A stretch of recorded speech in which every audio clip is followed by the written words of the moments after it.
रब दी बख्शी जिंदगी मुबारक होवे सरू। दुआ ते तेरे पिछे जरूर किसी मां दी होवेगी, पर तेनू ओ जबरू दा शुक्रिया अदा करना चाहिए जिन्हें अपना खून तेरियां रगां च भर के तेनू मौत दे मुंह चो बचा लिया।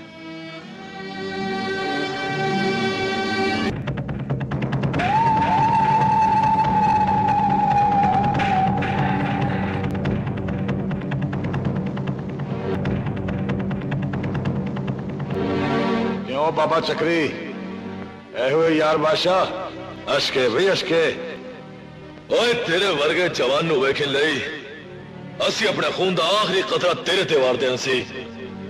ओए तू साडे लहू दे एक वलटोए नाली रज गया है। ओए तू की जाने यार बादशाह कि तू सानू अपना खून दे के हुण साडा खून बन गया।